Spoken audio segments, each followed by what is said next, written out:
Thank you and welcome to the regular council meeting of December 11th. I will call the meeting to order at 1 p.m. Are there any added items to the agenda? I do not see any added items to the agenda. May I have a motion, please, to adopt the agenda as presented? Councillor Walsh. Yeah, I move that we adopt Monday, December 11th, 2023 council agenda. Thank you, Councillor Walsh. I will call for the vote. All in favor? That is carried. Thank you very much. Now we'll move down to the adoption of the previous minutes of November 27, 2023. And I am looking for consent and or questions if you have. Consent. Okay, we have adopted the minutes by consent. Moving down to item 3, delegations and presentations. Page 8 of your agenda, please. And this is the Corporate Services Quarterly Report. So I will hand it over to our Director of Corporate Services. Thank you, Mayor. So this is the Corporate Services update covering the period up to November 30th. The bulk of the third and fourth quarters have been focused around preparing the 2024 operating and capital budgets. The process begins every year with the Citizen Budget Survey, which ran from mid-August to mid-September this year. The results of this survey were previously presented to Council and can be found on our website. One large service level increase that came from the feedback received in the survey is our solid waste schedule. Beginning in January, black and blue bins will move to a bi-weekly schedule and green bins weekly during the spring and summer months. Following the survey, Council was presented with the operating and capital budgets on November 15th and 22nd, with administration seeking final approval today. Next, I'll move on to staffing changes. So as we know, the 2024 budget has been a tough one. With the loss of a large portion of our tax revenues, some hard decisions had to be made to staffing levels within the organization. 2 of these changes were within the Corporate Services Department. And unfortunately, by the end of 2023, both our records management technician and our reception positions have been eliminated. While we know this is not ideal for corporate services, we will continue to provide the exceptional customer service that we do provide to our residents. Next, I'll move on to the carbon tax update. So during the budget discussions, the question was asked on how much we pay carbon tax by the town. So in natural gas and fuel, it is estimated in 2023 that we will pay $102,000 in just carbon tax. So I'm not going to run through all of the statistics, but I would open up to any questions that Council may have on them. Yes, thank you, Director Linderman. I will open the floor to Council if you have questions for our Director. I'm sorry, Councillor Blatz. Thank you. And just one I'd like to clarify. On page 12 of ours, Schedule 2, under our balance sheet as of November 30th, under Note 2, taxes outstanding as of November 30th, 2023 are $1,303,956. I'm assuming this includes a good portion of the monthly tax plan too, correct? Correct, yes. Thank so you for there that. is still the December. Yeah, payment okay, that that's come good. out. Thank you. Yeah, and I will actually run through a little bit of the financials here. Okay, after. sorry, I jumped the gun. No, that's fine.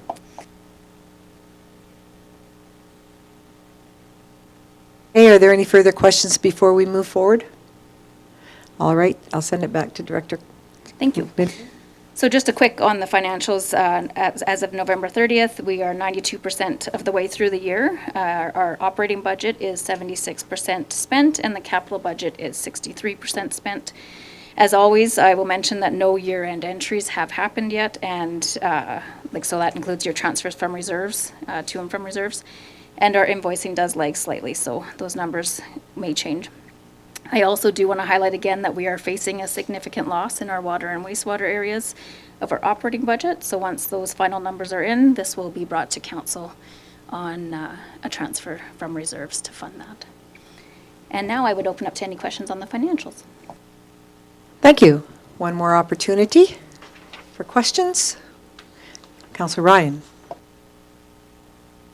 Thank you very much, Mayor Dolan. I actually just wanted to go back and talk about the carbon tax, and I just wanted to thank Director Lindeman for giving us this breakdown, because it does show like that 102,000. That's a 1% increase in taxes. So I just wanted, I like the clarity, and I really applaud you for putting that forward. Thank you.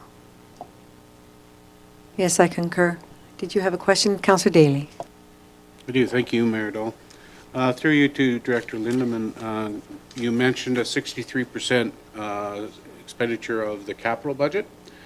Will those remaining budgets be carried forward then into the 2024 schedule, or are they able to carry them forward to the 2024 schedule? Yeah, so any project that isn't complete at the end of December, we will carry forward during spring budget adjustments. Thank you. Last call. All right, we'll move forward. You're done? Okay. There's no further questions in regards to the quarterly report at this time, so I would call for a motion. Thank you. And I'll go with Councillor Wilson, please. Thank you, Mayor Dahl. I make the motion that the Corporate Services Quarterly Report for the 11-month period, January 1st, 2023 to November 30th, 2023 be accepted for information. Thank you, Councillor Wilson. I will then call for the vote. Those in favor? That is carried. Thank you. Page 17, please, of your agenda, item 3B. This is the Operations Quarterly Report. And I believe Director Pedro, the floor is yours. Thank you, Mayor Dahl. So as council will see in this report, we did change the format a little bit. So what we're trying to accomplish is to sort of identify core services in each department and to establish sort of trends over time and tracking what has and hasn't been completed for those items. And of course, we've included updates on a number of our projects that are currently ongoing.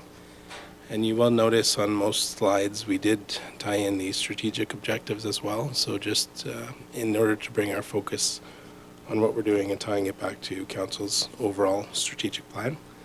And I won't go through each of those on every slide, but they are in there, and they're just tying it to which objective that particular department or project ties into. So without further ado, we'll start on overview of the utilities department. So we've included numbers for the core services, as we're calling it. One being catch basin repairs. There are 9 outstanding. Manhole relining, there's 2 outstanding. Utility dig repairs, 16 outstanding. And that outstanding column, I should qualify that is just outstanding based on the list that we wish to accomplish. So it's not necessarily outstanding for all of the items across the entire town. These are just ones that unfortunately weren't completed this year. Excuse me. In terms of the water meter pilot project, MeterCore is on site currently working on those installations. To date, they're about half complete. So there's about 99 in total. There's roughly half there.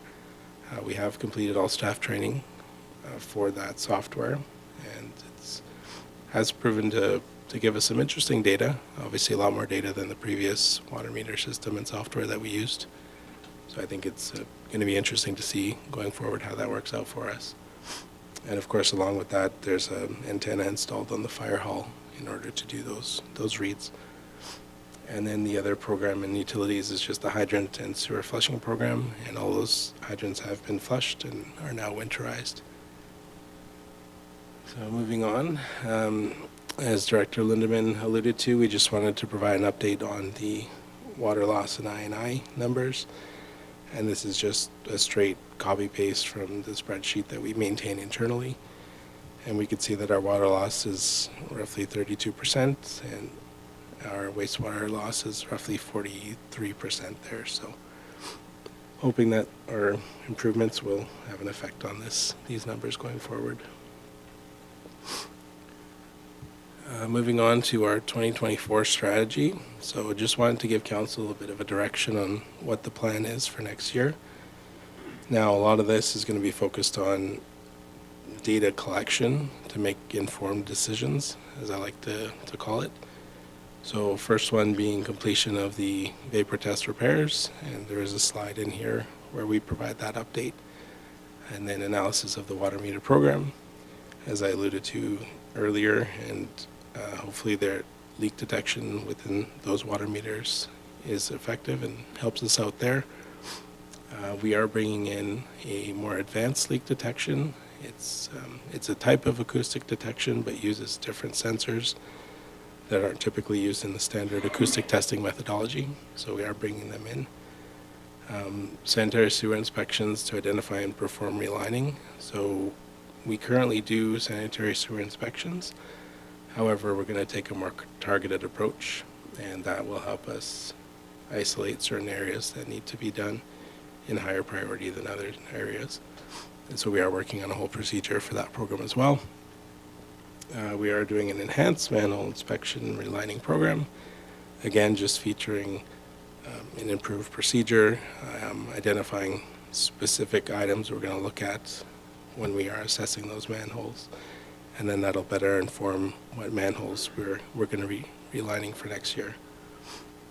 And then the more targeted smart cover relocation, so essentially all that's going to be doing is moving all of our smart covers into one particular area of town. That way it's going to allow us to better assess that data, and then again isolate what sections of the sanitary sewer that do need to be looked at further or need to be relined, whatever the case may be. And then the number 7 being the water leak or water service replacement, and this is going to be largely dependent on what the leak detection results prove to us during that process.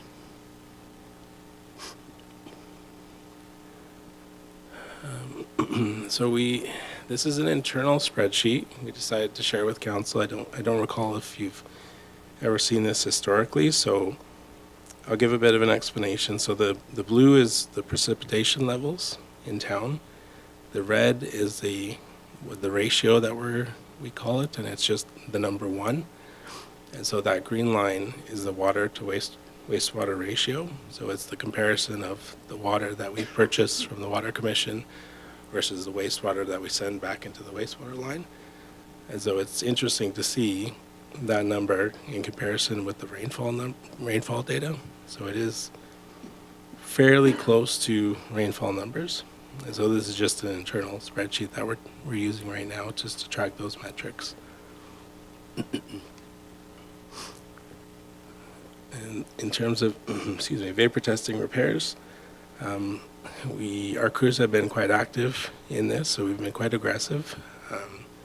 We've essentially divided the repair types into 5 different types, one being clean-out plug replacements, manhole lid replacements, manhole inserts, barrel extensions, or line grouting. Now, as you can see in the column on the right side, there's only 6 locations that are outstanding at this point. And so we did identify those 6 locations at the bottom there, and we expect that these are probably going to be done, I would say, within Q1 of next year at the latest.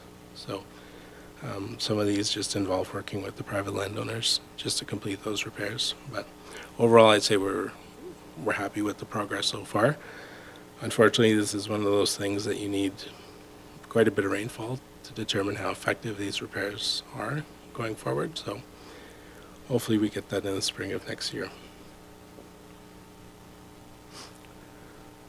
Moving on to Public Works. So a little bit different from previous reports. We wanted to divide it all into sort of 2022 numbers, 2023, and then any outstanding. So we are going to be tracking these numbers going forward in a similar way. So every time there's a new quarter, we'll just update those numbers accordingly. And as you can see, we've done 11 cemetery digs, regular internment digs in 2023, 19 in-ground cremation internments, 55.81 tons of IR paving hot mix. Now going forward, I'm going to be changing this number just to track the actual square meters that have been done as opposed to actual tonnages of asphalt. Just is going to provide a better number for council, because tonnages doesn't necessarily mean a lot to most people. So, but nonetheless, this is the data that we do have. And then same thing for line painting. So in 2023, we have 37 locations that were completed, and we've done 50th Street and the Uptown parking lines as well. Going forward, these numbers will change and they'll be meters. So meters of whatever type of line painting it is, whether it's a stop bar, shoulder line, parking line, that sort of thing, just to give a better KPI, if you will, of what we're doing in those areas. Sidewalk repairs, we have completed 22, and all of those being on priority 1 routes. And we do have a number outstanding, so it's quite a bit, 53 on priority 1, 56 on priority 2, 50 on priority 3, and then there's been 10 that have been added recently as well. And then in terms of large patch repairs, we've completed 3, one being on 70th, the other at Hawthorne and 65th Avenue, and then the other at Sierra Road. Now in terms of sidewalk, that's a bit of an error there, street sweeping. The entire town was completed in the spring of 2023, and recently, a few weeks ago, we did complete Uptown and 54th Street from Highway 2A to 57th Ave. And then lane grading, again, we've completed the entire town in spring 2023, and there are a few regular routes that we do all the time, one being 57th Ave North, the dog park entrance, and the service road by No Frills. And then the remaining are just graded based on any sort of complaints that are received. Moving on, so our one large capital project at this point is 52nd Street. Not going to spend too much time on this one, but essentially there's some minor work to be completed next year on the first 2 blocks. And the 3rd block, of course, needs the rest of the sidewalk in place as well as the remaining restoration there. But so far it's holding up fairly well during this season. Moving to planning and infrastructure. So I felt this was a pretty important data to present to council. So we are tracking the number of days that development permits approval timelines are currently at. And I'll bring your attention to the last column. So processing time from deemed completion date and going to our development permit being processed by the development officer is only 4.2 days. And then any that come to council are 11.8 days. In my opinion, this is not bad. There may be some room for improvement, but I don't think it hasn't identified any major red flags for myself at this point. So I think these are reasonable numbers, especially given, MGA timelines. You do have 20 days to deem an application complete and then another 40 to actually process that permit. So, and then, keeping on the development permit statistics. So there's kind of a lot on this slide, but it was the best way at this point to just show council the statistics between 2022 and 2023. As you can see, the number of permits in 2023 is 130 to date, and then in 2022 is 132, inclusive of December. So in 2023, I expect that number to be slightly surpassed the 2022 numbers, and of course the valuation total there is quite similar thus far. And then that next slide, this is just a graph, again, representing that same information on the previous slide. The line at the top is just that valuation, cumulative valuation of all those permits, so it's roughly the same. And then the bars at the bottom is just the monthly comparison there.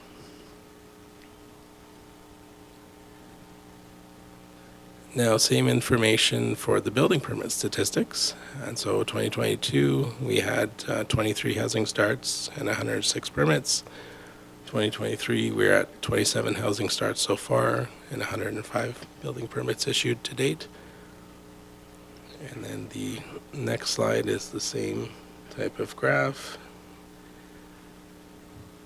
showing the value of those building permits being the lines, and then the bars showing those numbers for each month.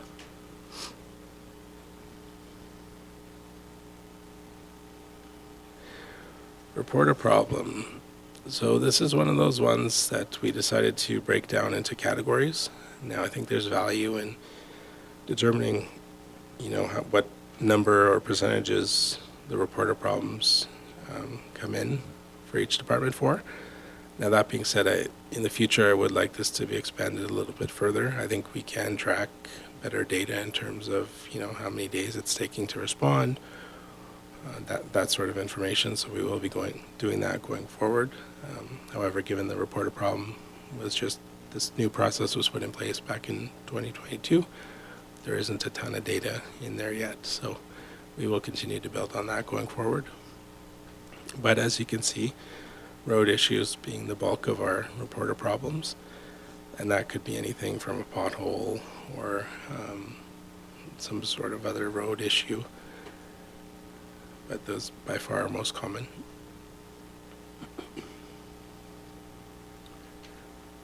Moving on, so one of the big service delivery changes is of course our solid waste program for 2024. So I just wanted to highlight a few of the main changes and adjustments to the program. One is that we are now going to be using Empringham disposal for that program starting on January 2nd. And then the schedule is changing. So we are going to a bi-weekly schedule for the black and blue garbage and recycling respectively. That'll be collected every 2 weeks. And then the compost bin, the green bin, will be picked up weekly from April to October. And that seasonal suspension that we currently still maintain from November to April is still going to be in place. And one thing to note here is the collection days will remain unchanged. So just to maintain simplicity there. And then there is a minor adjustment to the monthly fee that'll be increasing from $24.30 to $25, a 70-cent increase, with providing certainly an increased level of service there. So a marginal increase in our opinion. The other adjustment is that we are doing a 1 green bin collection on the second week of January.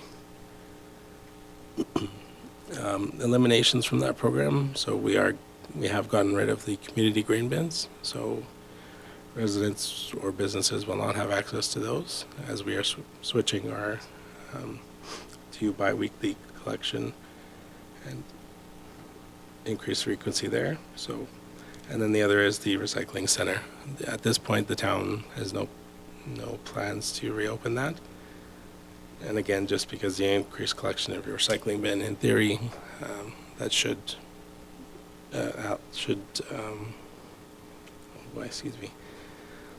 work out that you have increased collection of your blue bin, hence the reduced need for a recycling center. Now that would be something that I think we would monitor going forward, and should that need to be a discussion, we can have that discussion going forward. Moving on to the waste, this is the new calendar that will be going out in all the utility bills. Just highlights the collection schedule, and then there are 2 dates in there, one being January 1st and one being December 25th, where the waste and recycling will not be collected those days, and so they'll just be collected on the following business day there.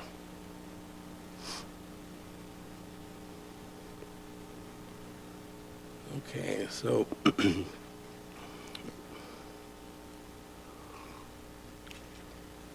we've had discussions with council on the snow removal and ice control service delivery, and we've had an unofficial approval to change that going forward. So we did want to highlight some of those changes.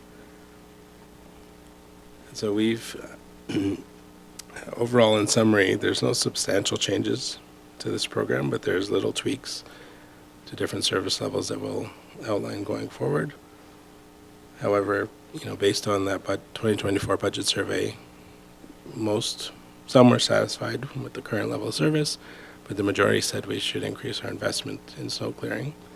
So what we've done in the 2024 budget is the addition of 1 full-time staff to the Public Works Department.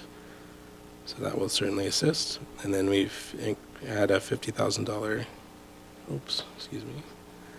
and the equipment attachments to expedite the clearing of the parking lots. And we've had, that's changed a bit. Okay. Sorry, moving on. Next slide.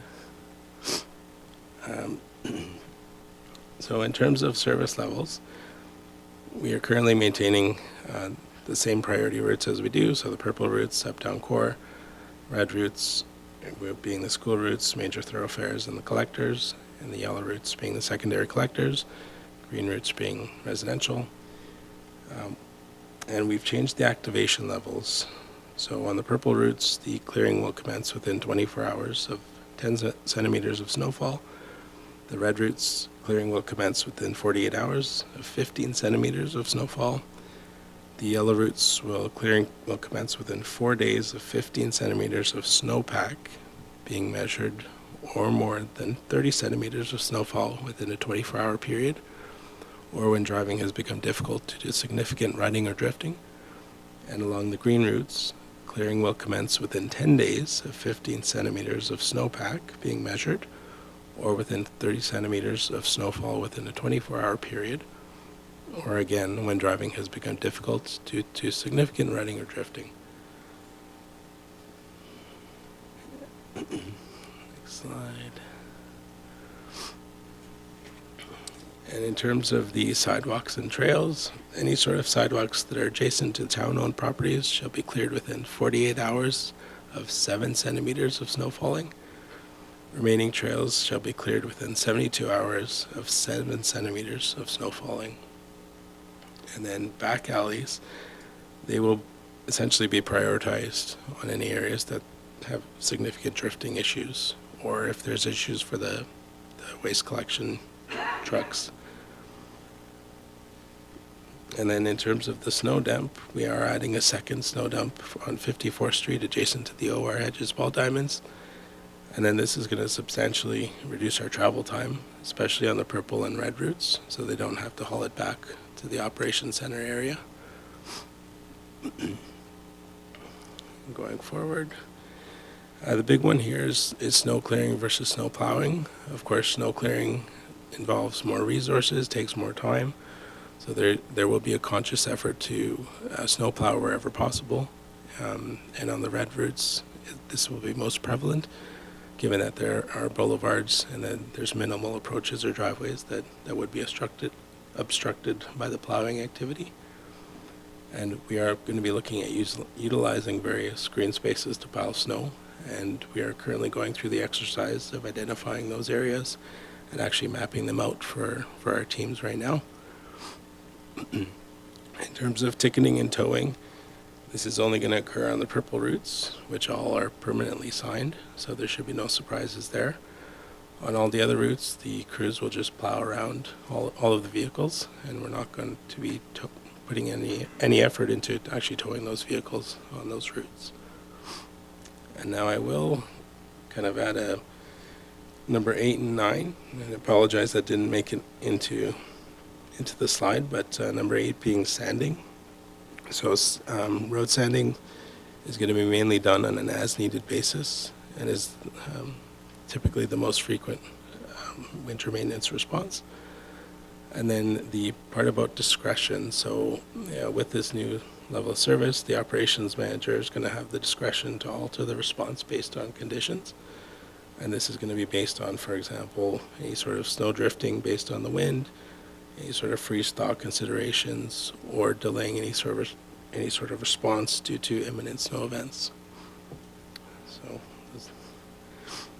and that is the end of the level of service changes. We did include this map, of course, which outlines all of our priority routes.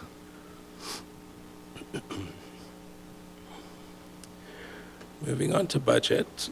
So I will have to verbalize a few changes here. So we have changed the operating budget numbers to just include all of the core services. So we actually removed the amortization, inserted debenture, transfers to reserves in these numbers. So when looking at the variances, just sort of keep that in mind. Going forward, I think we'll kind of move it back. So we've had discussions with Sheena there, and it'll just make more sense to do it the other way. But as you can see, there is still funds remaining in a few different line items there. And Next slide. And in terms of, we've changed this one, so now we're calling it challenges and solutions. We have 3 challenges that we've identified this year. One being, of course, the water loss and the I&I issues, and of course, insufficient funding to perform significant remediation. Now, of course, the solution to this, in our perspective, is going to be an increased focus on targeted assessment practices. So, thinking back to my previous slide on the I&I efforts for next year, it's all about isolating, targeting, and making better decisions on where we're going to allocate those funds. So that'll be a large project going forward, but I think we have to have a good game plan in place to proceed with that. Challenge number 2 is budget constraints for continually aging infrastructure, whether that be sidewalks, large pavement patches, catch basin repairs, hydrant repairs, utility digs. At the end of the day, all the infrastructure's getting quite old. To date, we haven't spent sufficiently to maintain those to a baseline level of service. So that is always a concern going forward. Now, the solution in the interim is just considering alternative repair or preventative maintenance methods. That could be something like on the asphalt roads, for example, looking at different types of preservation techniques, sand seals, microsurfacing, those types of things, which are substantially cheaper than overlays or mill and paves. So we're going to look at that going forward as well. Now, challenge number 3, and this one ties into the previous 2, so a lack of a functional asset management program, so leading to insufficiently informed decision making. And as council can see, they're all kind of intertwined, so it all ties back to decision making. How are we going to make the best decision with the information and the funds that we have available? A comprehensive asset management program is going to go a long way in helping with those decisions. So we've already started that process, looking into what type of software we're going to use. But of course, the software is almost the easiest side. You need actually robust policies and procedures in place to actually feed into that program. So we are starting that currently, and hopefully that will assist us going forward. Next slide. On the health and safety side, we did try to compare 2022 to 2023. We only started tracking in 2022 starting in September, so we only have data from September to the end of that year. However, looking at the year-to-date for 2023, we are lower at 6 incidents and 2 near misses, so it's certainly an improvement. And we are ongoing with our in-house biz trainer training through that program as well.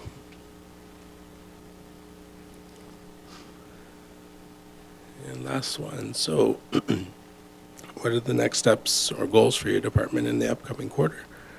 One would be, of course, continuing with improving water loss and wastewater issues, continuing to refine service levels, implementing improved asset management practices. Those are the 3 we're certainly focused on. Upcoming initiatives would be the improved solid waste level of service. Top 3 community issues at this point, of course, are the roads, the water loss and I&I, and then the sidewalk condition as well. Now, some opportunities based on what we're facing in 2024 would be the vapor study repairs, the asset management and work order system, and then advanced inspection techniques, all of which we expect to improve on in 2024. Thank you. I will take any questions. Well, thank you for your report. Very good, Director Pedro. And we'll start with Deputy Mayor Cummings and Councillor Blatz and Thank Councillor you. Ryan. Sorry, thank you.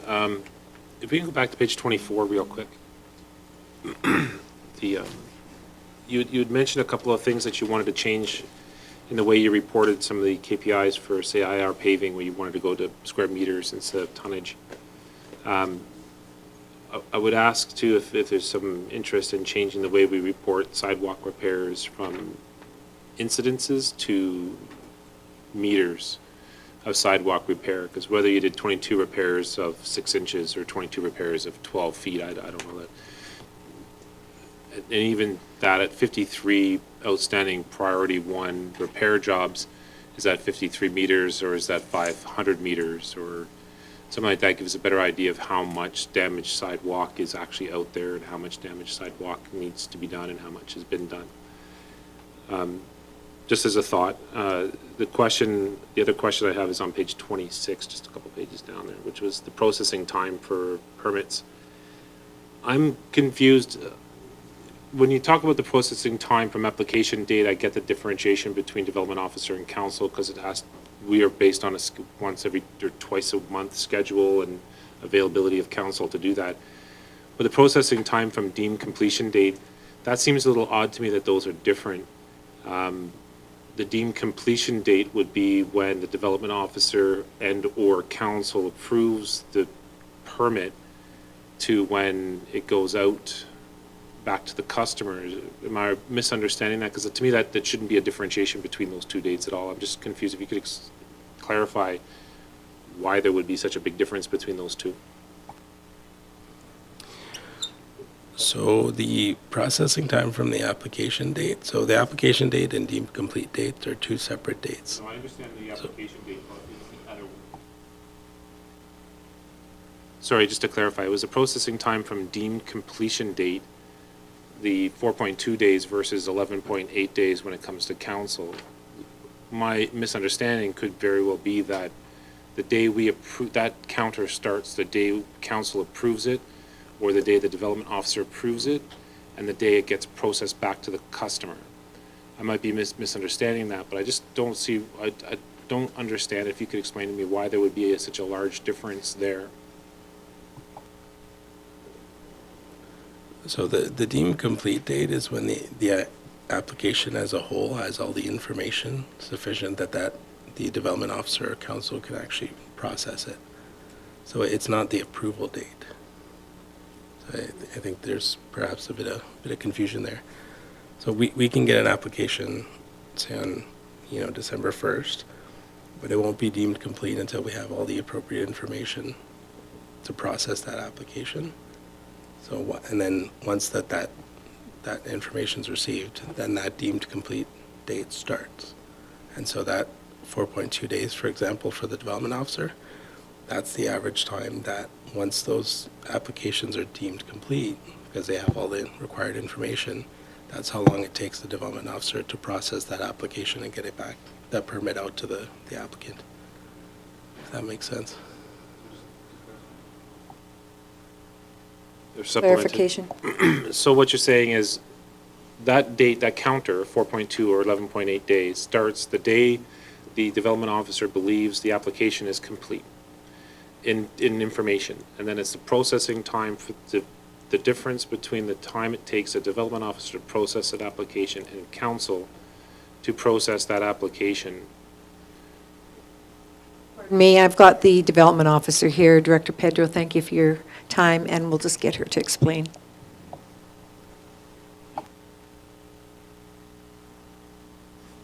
Thank you, Madam Mayor and Council.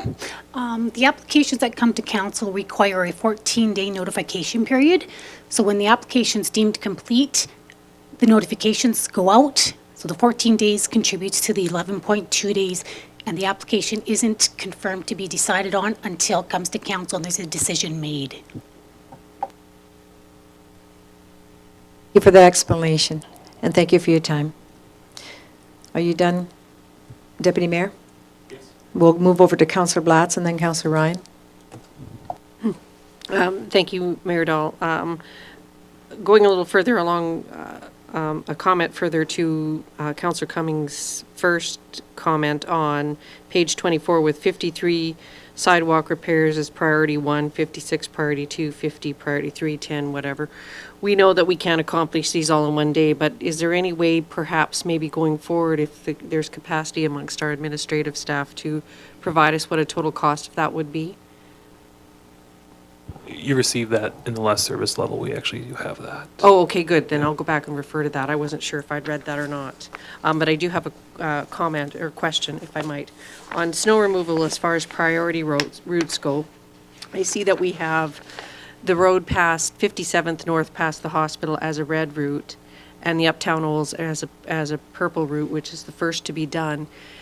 Should that maybe be looked at, that would be a high priority route as well, to ensure that we have access clear and free to the hospital? Just something I questioned before, and just something perhaps maybe to be looking at as we review our service levels going forward. So 57th Avenue, heading Yes. north off 27. That's a boulevard essentially. It gets snow plowed, not snow cleared. So technically it's done in the same time. Okay. Perhaps probably even sooner than purple routes. It's tough to delineate based on the snow clearing, snow plowing side, but purple routes, red routes, the most specific activity is the snow removal piece, where we windrow it, blow it in trucks and haul it away. Because the tandem truck can make a lot more progress a lot faster, generally immediately following a high snow event. Okay. So it's not specifically broken out here, but the 57th Avenue, for example, is one of those boulevard roads that would receive same-day treatment, essentially. Okay, perfect. That was all I was concerned with. I appreciate that information. Thank you. Thank you. Councillor Ryan? Thank you, and through you to Director Subin, can you tell me, with regards to the IR paving, we have 55.81 tons, and I don't know how much that is, but I would like to know how many projects were actually completed in that, with that. Do we have a total on that? I don't offhand. I could get that information, though. Okay, thank you. C.O. Williams will help you out. The same question came during the last quarterly update for operations, which Director Pedro obviously wasn't here for.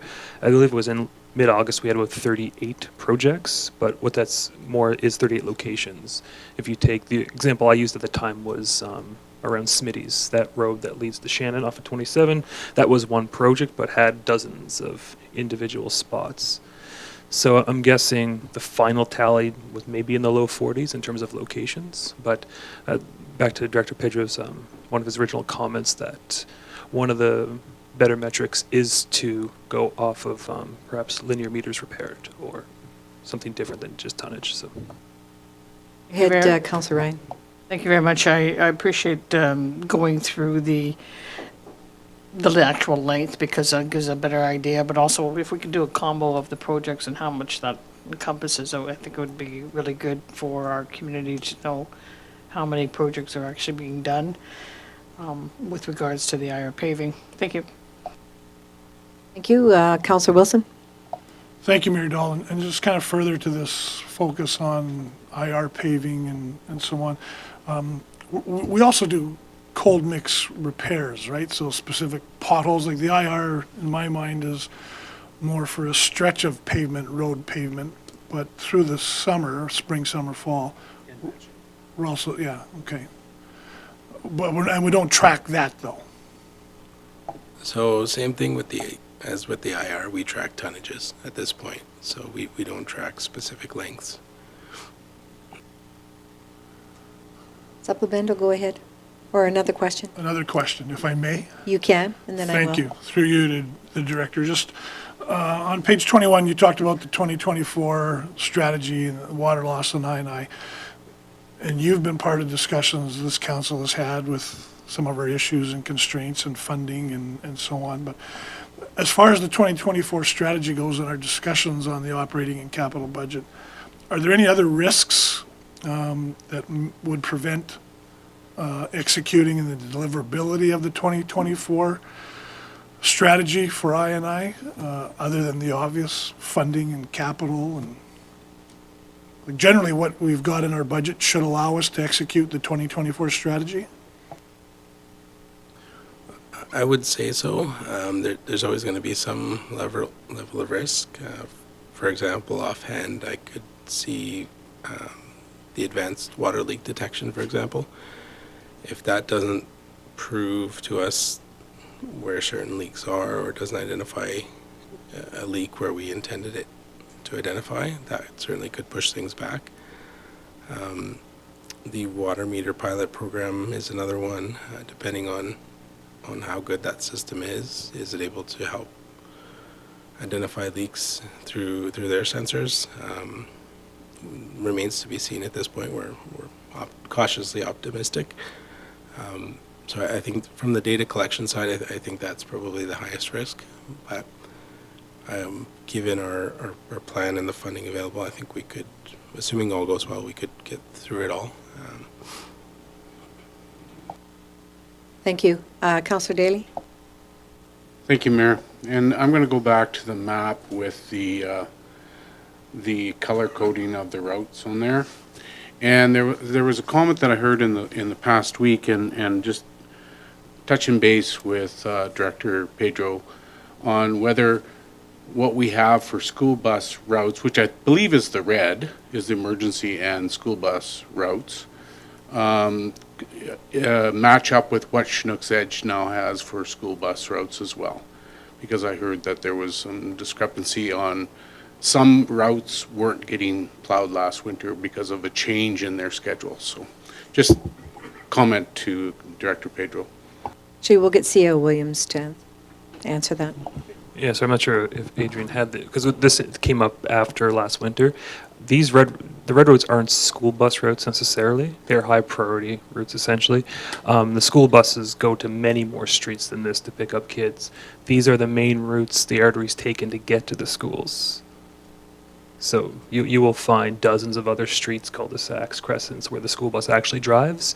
Those aren't considered high priority just because the bus drives on there.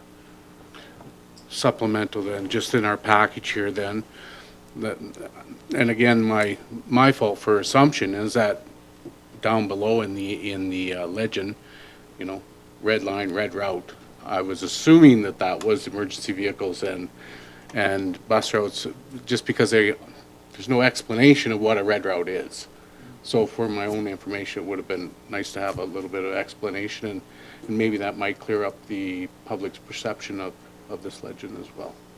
Yeah, fair point. It is in the procedure, just try to summarize as best it can in the, I think 502P procedure, which it does mention we want to bring back to council to try to make the policy and procedure have a better representation of what each is going to do. For now, this is just a summary, but the red route definition in those in that document does get a bit more specific. So, Councillor Ryan? Thank you, Mayor Dahl, through you to Director Pedro. Just question on the smart covers. So you were going to reallocate them to a specific location, and we have more of them, so you're looking at targeting a specific location in town. Do we know, or do you know, I should say, how long you'll look at collecting data from that area? Like from those specific smart covers that you're putting in there? Like, is it a couple months? Is it a half a year? What is it? So unfortunately, it all depends on rainfall. So without actual precipitation, it's hard to collect any valuable data there. So it's dependent. Just a supplemental then. So then would we deploy them out like in April, or are they out there already?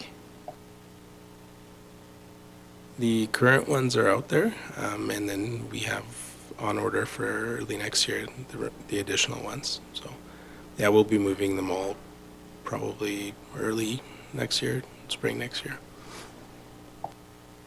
Thank you. I have a comment that I'd like to refer to.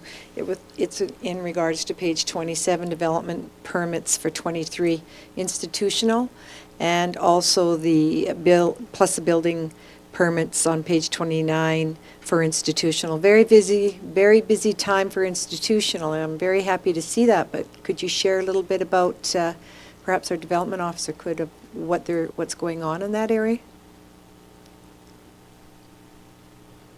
Sherry? Would,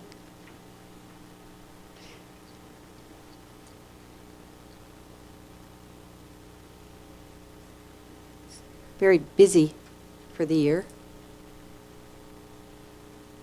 Just a guesstimate if it's it's good to see the institutional values. We have a number of things going on and stuff, as well as anything with, I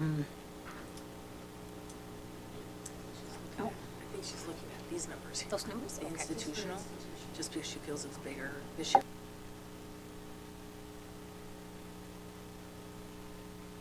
To get the exact breakdowns of those, I would have to go back and collect that information and bring it back. Maybe you could help me, and I'm sorry, I might not be clear. I'm not looking at the exact values for that. What type of work or construction or what's being done in that area? Yes. So the institutional categories there in our stats are for our own work at the fire hall, the college. They do a number of renovations. Anything that goes on at one of the schools, anything like that, it falls into the institutional category. That's exactly what I was asking. That's really good to hear that they're busy constructing and moving on. We do have such a nice balance in our building permits and our development permits. Thank you. And thank you for all answering those questions. Any other questions from council? Well, no more. Thank you all for your report, Director Pedro. And for the request for decision, I would like the motion to read operations, not community services, and if I can get a motion for that. Councillor Daly. Thank you, Mayor. I move that council accepts the operations quarterly report presented as information. Okay, I'll call for the vote at this time. All in favor? That is carried. And once again, thank you for your time for that, Director Pedro. We'll move now to page 45 of your agenda, please. Items 3C, and this is our Community Services Quarterly Report. And who will be reporting that? Okay, Director O'Brien. Yep. Thank you. Welcome. Thank you, Mayor Dahl and Council. It's a pleasure to be here. Just before I begin, I would like to thank my team in the preparation of this. I'm fairly new to this portfolio, and I'd like to thank the CAO and for putting together a very fulsome onboarding process for me so that I could hit the road running on this. So I will do my best. I am still learning. Okay, so community services is made up of several different service areas, one being community development. And as you are all aware, you're very proud of starting the Community Connections Center in September. And it has been very well received by the community year to date. There's been a total of 18 groups who've done center tours at the CCC. And Jean's Place Booking has received 157.5 hours of rental or permits. And the community office space has been booked for 26 hours with 6 different community groups. There have been 4 new connections made with organizations that satellite into Olds to offer service. And we are continuing to see great use of the CCC by the community. For special events, we had a winter readiness workshop for newcomers to Canada, which was very well attended. There were over 40 people in attendance from different parts of the world, as you can see. And we had a great partnership for this event with the Coats for Everyone, the Community Landing Shelf, the Fire Department and Municipal Enforcement, and the Nazarene Church. We also held a dementia care workshop, and we had over 100 caregivers of people who suffer from dementia. 86 people attended, and they filled out surveys. 89% of those reported a positive increase of knowledge as a result of the workshop and how to support those living with dementia. We also had a karaoke night for youth where over 50 people attended the youth karaoke event at the Tracks Pub. There was a partnership between the Youth Advisory Council, the Town of Olds, the Boys and Girls Club, and the Boys and Girls Club of Olds and area. So the Youth Advisory Council and Tracks reported interest in continuing this as a regular event, which we are reviewing.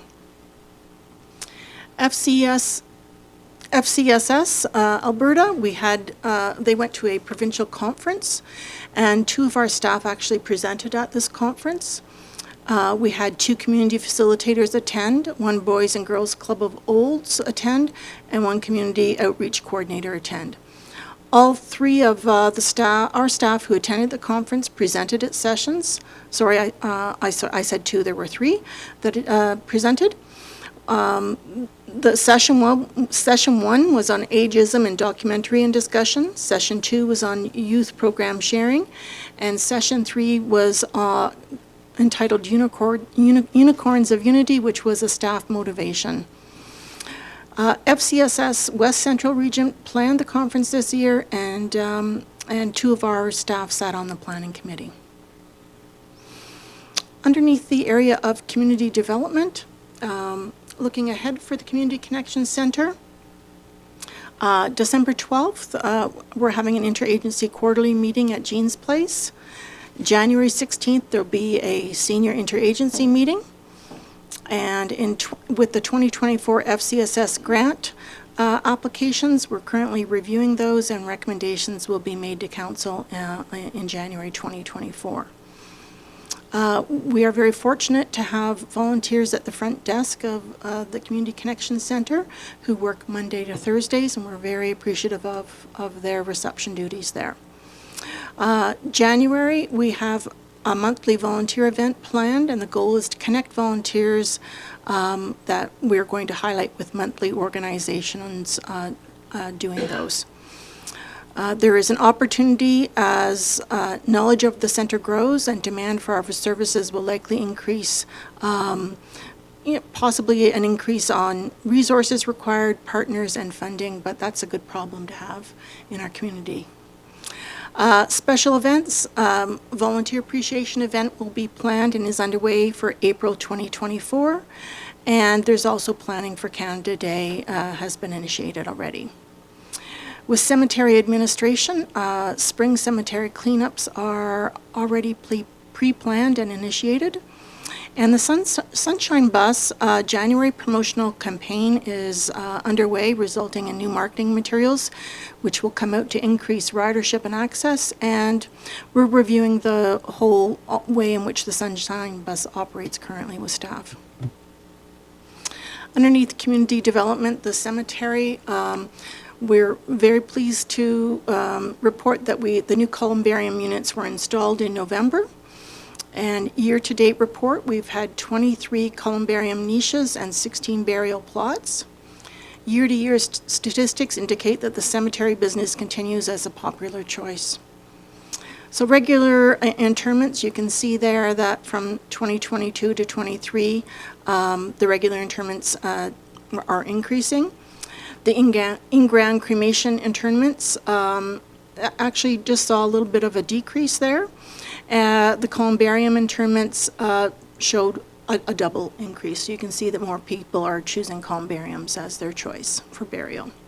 In total, we had, I would say, on par pretty well between 22 and 2023 with those choices for burial. The Sunshine Bus was out of service for quite a few weeks this year, 13 weeks from May 23rd to August 21st for transmission and ramp repairs. The chart below indicates the negative effect these delayed repairs had on our ridership. We were able to offer a partial service, which was continued with the Town of Oads vehicle for ambulatory customers, but those in wheelchairs were affected. And you can see that the ridership there for 2023, even with the repairs, is slightly up, so it continues to be well utilized. We wanted to see it being more utilized. Okay, moving now to Parks and Recreation. You can see that we have a labor hour usage for September to November 2024 for your information. In terms of the maintenance pieces there, staff training is a major part of us providing an efficient and effective service. We had 8 staff certifications for equipment completed, and our winter equipment training continues. There's currently opportunities for us to look at better utilization of equipment and to monitor the maintenance and the budget, which we will continue to do. The Sportsplex, the table below indicates a slight increase in ice utilization from 2022 to 2023. We are looking at dry floor utilization to have increased rooms for rentals, and as Ken suggested earlier, we are also going to be offering a spring ice this coming year.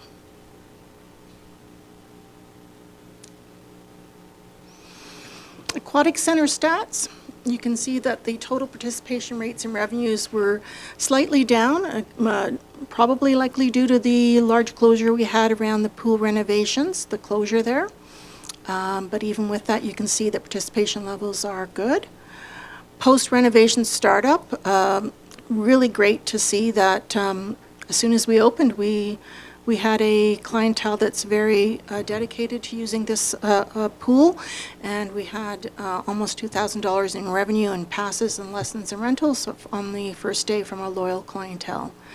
We've hired 6 new staff, we've got a new team lead hired, and steady attendance at swims since reopening has been experienced. The current work underway, we are continuing to work on pumps and heat exchangers, which will be installed as soon as they arrive. The chemical delivery and the feed system continues to be underway. And of course, the staff training with all of the new equipment, the familiarity, the fine-tuning of the new mechanical systems to meet our pool requirements and the needs of our users is underway. So Parks opportunities, what is upcoming? Parks is focusing on right-sizing Parks equipment with the approved 2024 budget. There's also an opportunity to increase our year-round use of that equipment. Service level adjustments are being implemented from 2023 with adjusting to some of the changes and the public adjusting to some of those changes. Service level reviews in progress are for the sports fields, trees, and third-party facilities, which we had discussed this morning. And then transportation and vehicle availability for summer staff, we're looking to increase efficiencies there, how to put all of our summer students in vehicles efficiently and get them around town to where they need to be. Rotary Park project opportunities include determining the accurate cost of that ownership. The toboggan hill, we want to establish grass on the hill, and we will be implementing some signage for this winter for safe use. The ball diamond, there's opportunities to improve compaction issues, and at the soccer field, we're working on turf repairs, which requires a dedicated downtime for field repairs. Under capital projects, the Olds Aquatic Center renovation, which you've all heard about. I won't go over that again. That continues to be underway. In addition to the mechanical, we're looking at new security cameras installed, a roof replacement, which has begun to be completed in the spring and summer of 2024. And the Wibbit, which is a recreational play equipment for aquatics, it has been received and it is in use, and to increase that use. The shower retiling has been done. It looks great. It's a nice white tile, which will be much easier to keep looking clean rather than that dark tile that was there. And then there's been a partial pool regrouted, which has been completed, and we have to do the remainder of that at the next shutdown. Playgrounds, parks, and sportsplex.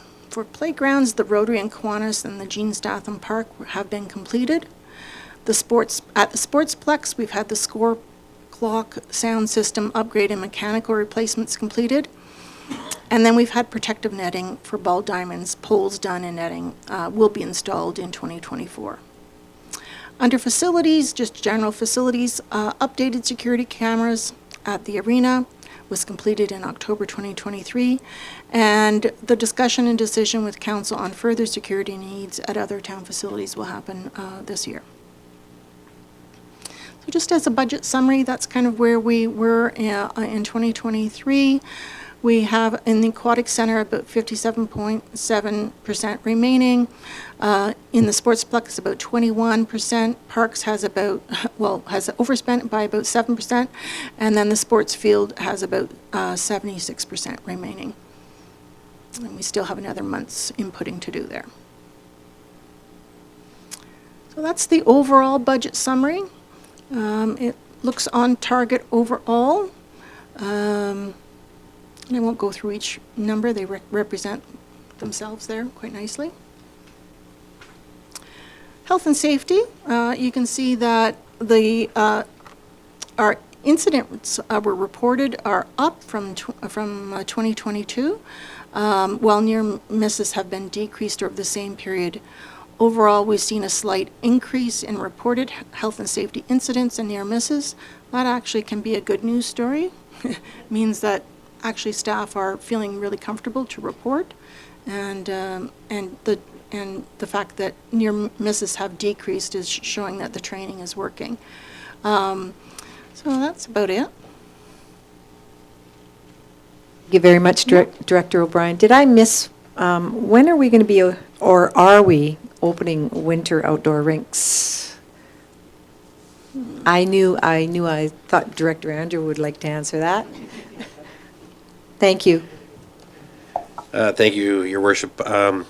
Right now, we could open them, but you would have to wear a swimsuit. So, no, we have posted on the town website that the ice is still too thin to actually even monitor. So we haven't tested it yet because it was still open in spots. So unless we see substantial decrease in temperature, I would think that we're probably looking in the new year before we would be actively engaged in outdoor skating on the storm ponds at the very least.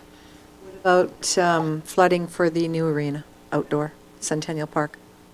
And again, that's a conversation with our manager of parks, because right now with the temperatures doing the yo-yo, we could spend a lot of time and effort putting a base and it'll disappear.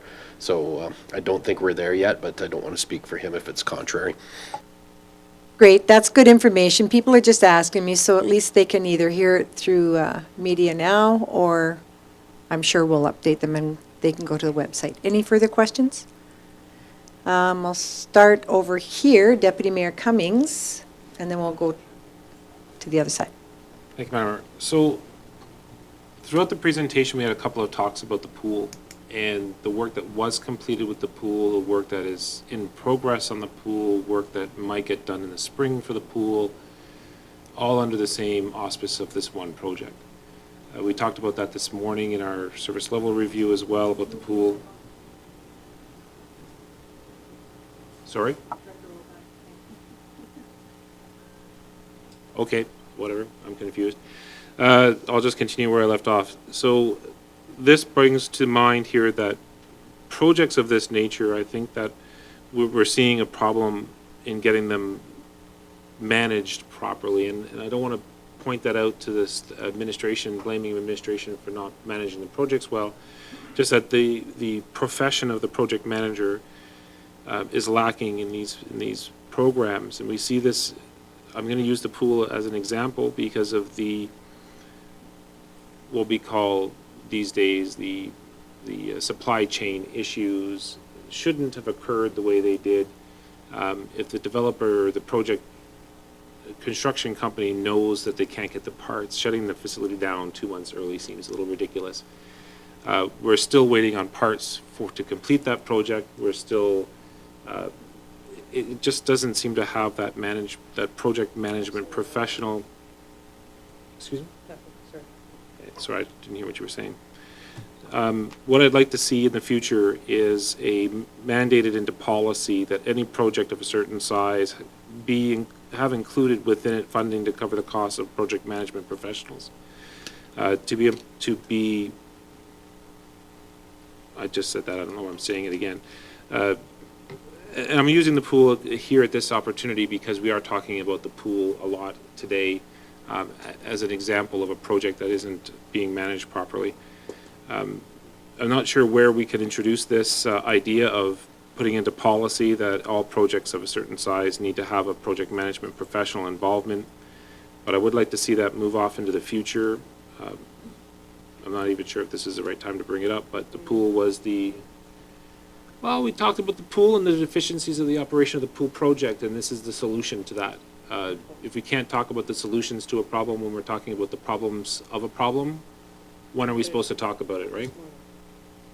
Thank you very much. Are you done, Deputy Mayor Cummings?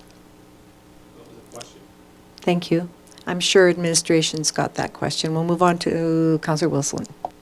Thank you, Mayor Dahl. Just a question either for the Director O'Brien or for the CAO. I know, and it's a simple question. In the spring, we had talked of and were made aware of staffing shortages, specifically with lifeguards. I see from the report we've hired 6 staff, so I assume the pressure point that we were feeling and seeing with lifeguards has been eliminated or removed, or is it still prevalent? I will answer, and if CAO Williams wants to add. I've had several meetings with the pool supervisor and also the Parks and Recreation manager. My understanding is that they're comfortable with the staffing levels. With our pool supervisor being hired, that's going to help very much. We've had a good return of staff despite the long maintenance shutdown. So I believe we are fine for staffing right now. And Councillor Ryan, please. Thank you, Mayor Dahl. Through you to Director O'Brien, I'm not sure you can answer this or not, but I'm going to throw it over to you anyway. How are we, you've talked about spring ice and Ken talked about spring ice. How are we balancing the spring needs with the dry floor? Because usually we have that coming up as well. So if we have ice in April and May, are we working with our user groups to make sure that they're all comfortable with what's going on? Yes, we will be working with user groups to find out what their needs are, what's worked with them in the past, what hasn't worked, and try to address them going forward. Gail Williams? And just a comment, the council did amend its policy on 902C regarding facility bookings, and that was largely towards spring ice versus dry floor. So there's upcoming meetings with both ice and dry floor user groups specifically for the arena. So, and that will be a large part of it. Well, thank you very much, and thank you for that report. Councillor Daly. Thank you, Mayor. I just have a comment, and I would like to congratulate Director O'Brien and her team on the development of the Community Connection Center. I think it was a need that the town of Olds had, and we addressed that. And just by looking at this report and seeing the amount of service and the amount of accessibility that this center is providing for our citizens, I think you've hit the mark on the head. So congratulations on that. Very good. Thank you all for your comments, and I will now ask, and thank you all for sharing, especially, all the directors. I'd ask for a motion, please, Councillor Wilson, or sorry, go ahead. Yep. Thank you, Mayor Dahl. Excuse me, I make the motion that council accepts the Community Services quarterly report as presented for information. Thank you very much, Councillor Wilson. I will now call for the vote. Those in favor? Are you in favor? Okay, thank you. That's carried. Thank you. We're moving down to bylaws at this point, page 58, item 4A. And this will be off-site levy. C.L. Williams? Thank you, Mayor Dahl. I'd like to invite our Manager of Infrastructure and Planning, James Crozier, up to the podium to lead council through its second and third reading. Thank you, James. Thank you, Madam Mayor, councillors, members of the public. I'm not going to go through this as much detail as I did for the first reading. I'm just going to re-highlight a couple key points, as well as an addition I added to the RFD. So just a reminder that the town's current offsite levy rates are $24,241 per hectare at a minimum, and maximum is $32,281. We are proposing upping them for 2024 to $72,723 per hectare. That would just be a flat rate across the board, not dependent on size as our current ones are at the moment. We ran a quick calculation just based off of recently completed development in town to see what the per lot difference is. So based on approximately 14 lots per hectare of R1 development, which would be the lowest density, you would see a cost of $2,890 difference between this year's rates and next year's rates. Of course, R1 is the lowest density, so as you would increase density, those numbers would decrease on a per lot basis. Based on an average house sale price of $650,000, that makes up less than 0.5% of that overall cost of your house. Another portion that was added to the RFD is just highlighting the fact that the projects listed in the offsite levy bylaw are purely to support future development. The rates collected go directly towards those projects to support future development. Any amount that is not collected through offsite levies is then subsidized through taxpayer contributions. So that's the importance of offsite levies. That's all I'd like to highlight for now. If you have any questions, I'd be happy to take them. Thank you.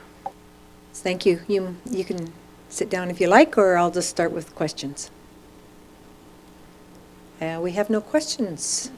So I would now go right to second reading, please. Who would like to give that? Councillor Blatz? Thank you, Mayor Dahl. I move the bylaw 2023-36 be given second reading as presented. Thank you. No further questions? All in favor? That's carried. And now I'm asking for third and final reading. Councillor Daly. Thank you, Mayor. I move that bylaw 2023-36 be given third reading as presented. Thank you, Councillor Daly. I'll now call for the vote. Those in favor? That's carried. Thank you. We will now go to page 81 of your agenda, please. Who are we bringing back for that? These are the rates bylaws. Our corporate services Director Sheena. Thank you, Mayor. Rates bylaw 2023-38 is being presented today for all three readings. This bylaw is brought to council annually, and once approved will repeal 2023-12 in entirety. I'll quickly run through all the highlight the changes of each schedule. So we have Schedule A first, which is our water, wastewater, and solid waste. We have increases to both residential and non-residential rates. So within the water consumption, we have an 8-cent increase, and wastewater consumption is a 5-cent increase. I do want to highlight we are purely passing on the increases that we are receiving from the commissions of both the Water and Wastewater Commission. We have increases to the residential solid waste, as has been mentioned previously today, of 70 cents.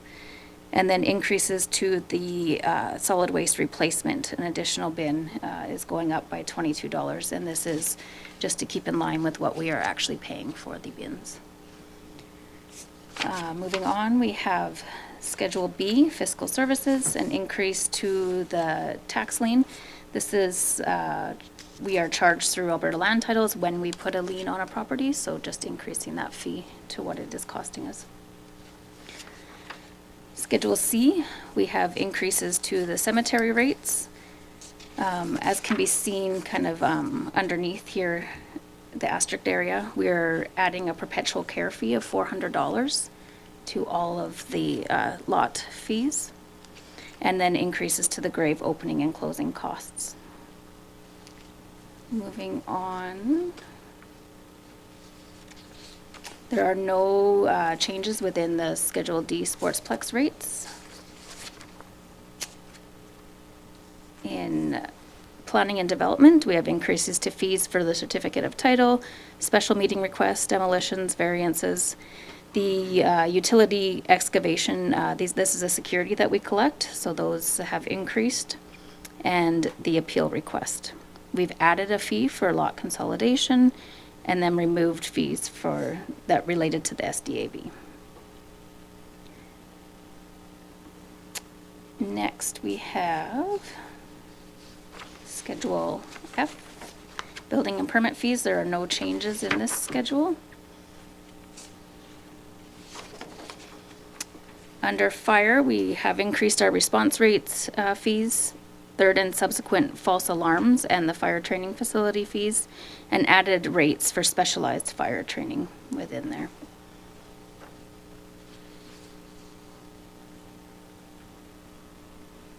The Schedule H Aquatic Center, and there are no increases to rates. Enforcement, there was just one small change on the cost for having special events, RCMP, an increase of $25 there. And then off-site levies is our last change, Schedule K, and that was just presented to council previously. I do have all the respective departments here. If council has any questions in regards to any of the particular schedules, we can go through them individually. Thank you for those highlights, Director Sheeta. I will start with Councillor Blatz. Thank you, Mayor Dolan. This is probably more of a typo perhaps than anything, but on page 86 under the sale of cemetery lots, we say we're increasing by $400 for perpetual care, but we've gone from $700 to $1,200. So, oh, that was purposely done? Sorry. I just wanted clarification on that. I also questioned this when Okay. it came to me, and I had our community facilitator, Heather Dixon, did let me know that we are bringing our rates also more in a line with other cemeteries. So there is a small increase above the $400 within there. That's perfect clarification. Thank you for that. I appreciate it. Yes, thank you. I looked at that a couple times myself, but I can understand that others were low. Did I see some hands go up over here? Councillor Ryan? Thank you, Mayor Dolan, through you to Director Lindeman. Can you tell me why we are removing the SDAB fee? What's behind that? I'm wondering if our manager of planning would be able to answer that question.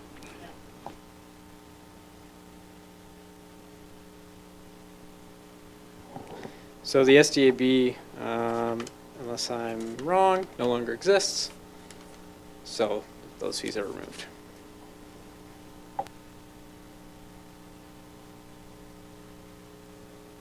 I believe all the fees are charged regionally now, so when someone applies, it's based on what the regional STAB charges us, and it's paid by the applicant, and the MGB no longer exists, so, yeah.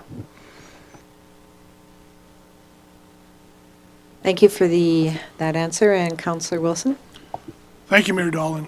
Through you to Director Lindeman, and my apologies if I missed it as part of your verbal presentation, but could you just talk a little bit about how this rate review happens? I know you mentioned benchmarking to other municipalities, towns, and so on, but I'm just wondering how we balance that benchmark with, as we've acknowledged through our budget discussions, our own operating costs are going up, whether it's inputs like carbon taxes, whether it's cost of labor and salary, cost of office. So what are we trying to accomplish with these rates as far as cost recovery, balancing that with benchmarking to external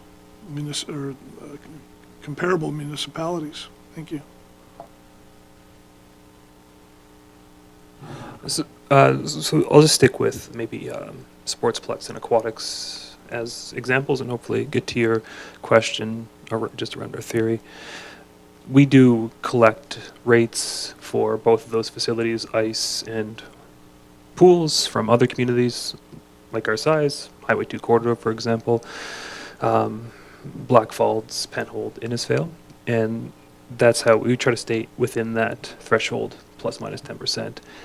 With Aquatics and Sportsplex, the reason they weren't adjusted right now is because we are a little bit on the high side for both.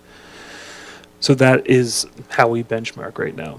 But if you get into a larger conversation about what should we be charging, that is a different question, I think. And if council wanted to move to more of a revenue versus asset expense cost mechanism, we can do that. It'll take a little bit of time. But for now, we're more focused on what other people our size are doing and following that benchmark market rate that way. But they are reviewed annually prior to this rates bylaw coming before council. Councillor Wilson? truly a supplement, I think truly a supplement, in my mind it's a supplemental. Just, I didn't see reference to sports fields in here. Did I miss it, or? It is in there. There were no changes though, so Okay, I maybe kind that- of okay. skipped. Deputy Mayor Cummings?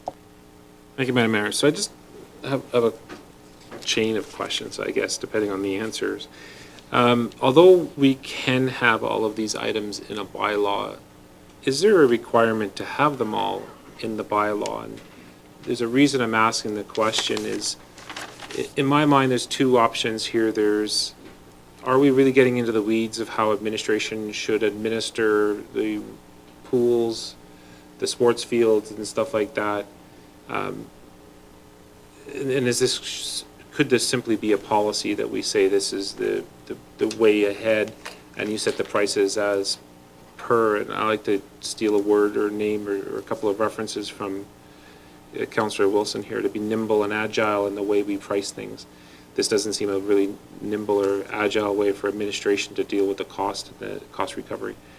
Or the other option would be that because these rates are actually taxpayer subsidized, should they then, is it more important for them to be applied through council than administration? Because I've asked this a couple of times in the past. I just don't see how pricing an hourly swim rate in a bylaw is all that effective and efficient way of dealing with this sort of thing. And it might be more administrative than it is here at the bylaw set. So just some clarification on that would be appreciated. Thank you, CO Williams. Yeah, thanks, Mayor Dolan. Thanks, Councillor Cummings, for the question. You are correct. For recreation specifically, to use that as another example, that doesn't need to be in a rates bylaw, no. The primary things, and it's referenced right here on the cover page, actually, section 61, talks about licenses, permits, and approvals. Generally things that have to do with development or security or land, more or less, that, and taxes included, utility rates as well, have to be in a bylaw before council can not just charge it, but then go after the collection of that. The utilities, as example, gets transferred to taxes, so that regime has to be all done through bylaw. Both saying what your rates are, establishing, then also separately that administration has the power to transfer those rates to utilities. But for sports fields, aquatic centers, sportsplexes, cemeteries, you don't have to have it in a bylaw. It's just practice here, more or less. But if council wants to give that direction for future iterations of this, that it become a more trimmed down version, to steal Councillor Wilson's term, quick, nimble, agile, by all means, we'll take that back. Is it with regards, we have other questions? Okay, thank you. Thank you for that answer, CO Williams. So can we then maybe look at this at the I don't want to jump in and say do this now because it's already here presented to us, but is it something that we can look at for next year's process to develop a policy throughout the year that we can then give administration guidance on how to do this differently, so that we can streamline this bylaw, we can make the pricing and fee structures for most of the other things that are in this bylaw to be more, again, I love the words agile and nimble, at the discretion of administration through policy, driven through policy, rather than being reassessed every year this way through council. It just seems to be a better way. Yeah, that's probably how I would recommend as well to do it, just because on the fly changes really may not capture council's wishes or intentions. So if there is a more purposeful, deliberate effort to bring this back to a future conversation, and we could provide some recommendations on what we think can belong more comfortably in administration and what really legislatively can't. Yeah, so. Mr. Blatz? Thank you, Mayor Dolan. Thank you, CO Williams. That was going to be my comment, that perhaps council should review this at a later date and get direction, or not maybe direction, but advice on what the capacity administration has and how they would like to move forward with this and present it to council for discussion. So I appreciate those comments. I as well appreciate them, but do remind you that in the past, and the past is the past, we learn through history, it was important that the citizenry were privy to why and how changed rates. So I always look at that as well. Any further questions? Well, hearing none, then we'll move forward then for first reading, please. Councillor Blatz. Thank you, Mayor Dahl. I move that first reading be given to bylaw number 2023-38 rates bylaw. Thank you. I'll call for the vote. Those in favor? That's carried. Second reading, please. Councillor Ryan. Thank you, Mayor Dahl. I move that second reading be given to bylaw 2023-38 rates bylaw. Thank you. Once again, I'll call for the vote. Those in favor? That's carried. I'm looking for unanimous consent for third reading. Councillor Wilson. Thank you, Mayor Dahl. I make the motion that unanimous consent be given to present bylaw 2023-38 rate bylaw for third reading. Thank you. Call for the vote. Those in favor? That's carried. Councillor Walsh, can you please do third and final reading? Thank you, Mayor. I move that third reading be given to bylaw 23-38, rates bylaw. Thank you, Councillor Walsh. I'll call for the vote. Those in favor? That is carried. Thank you very much. We are now on item 5. Oh, certainly. I will call for a 10-minute recess at this point. Thank you.